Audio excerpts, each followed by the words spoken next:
Assalamualaikum warahmatullahi wabarakatuh. Nama saya Dewi Nurlaili Kartikasari. Saya dari offering C21 dari jurusan Teknologi Pendidikan Universitas Negeri Malang. Pada kesempatan kali ini, saya akan menjelaskan mengenai peran teknologi pendidikan dari masa ke masa.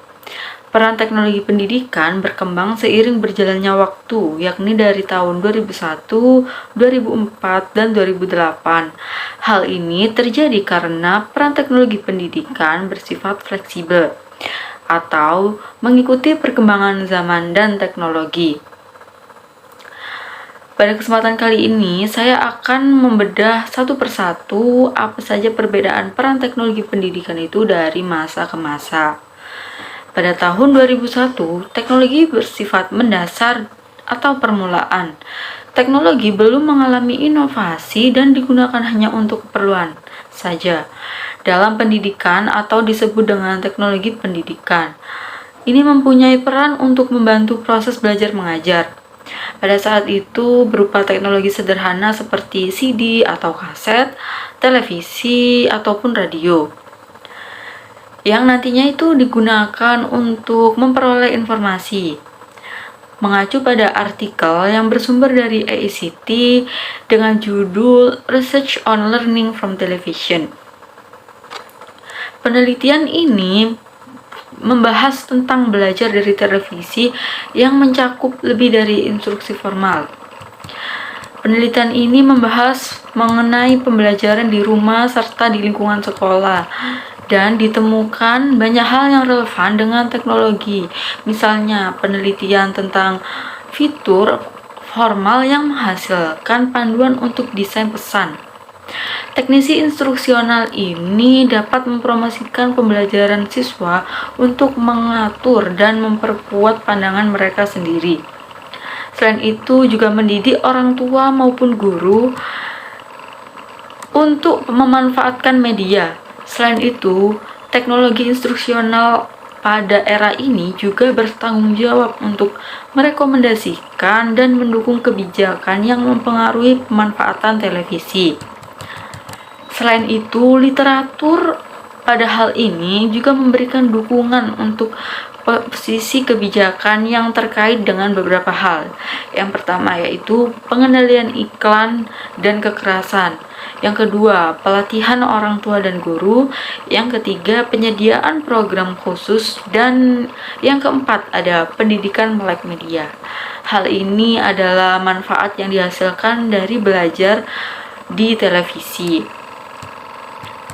Kemudian pada tahun 2004, terdapat atau muncullah inovasi-inovasi teknologi dalam pembelajaran, yaitu sudah mengenal software dan hardware yang digunakan dalam dunia pendidikan.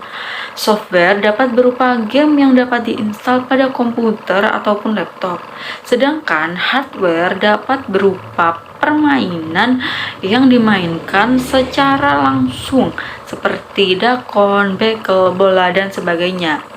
Mengacu pada artikel yang bersumber dari AICT dengan judul Games and Simulation and Their Relationships to Learning. Dijelaskan bahwa game dan simulasi pendidikan merupakan latihan yang membawa pelajar ke dunia yang berbeda. Dalam artian, di sana mereka menerapkan pengetahuan, keterampilan, dan strategi mereka dalam melaksanakan peran mereka untuk belajar. Yang dimaksud di sini adalah permainan akademik dapat memenuhi salah satu dari 4 tujuan.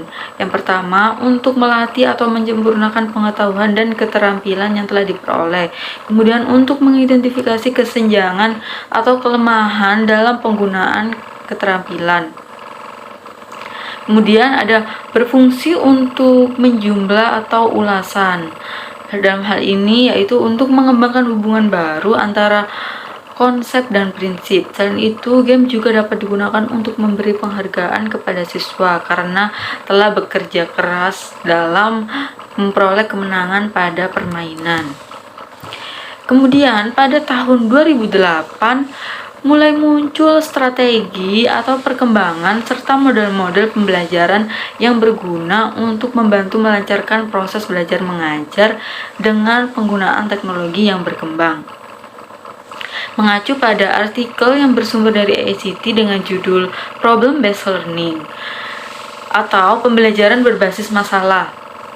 Metode ini mulai membahas tentang pembelajaran siswa dengan menciptakan kebutuhan untuk memecahkan masalah.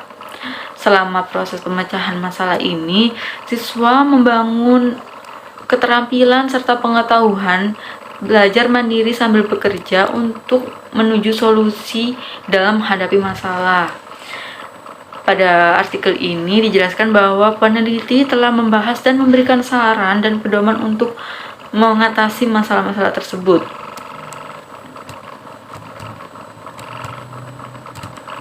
Dari judul penelitian yang telah saya pelajari, terdapat perspektif saya yang tertuju pada judul penelitian menurut ICT pada Perantep tahun 2008 dengan judul Problem Based Learning. Alasan saya mengapa saya berperspektif terhadap hal itu dikarenakan pendidikan mempunyai peran dalam pembentukan karakter siswa dan mempunyai proses penggalian pengetahuan serta sikap dan keterampilan yang harus diutamakan.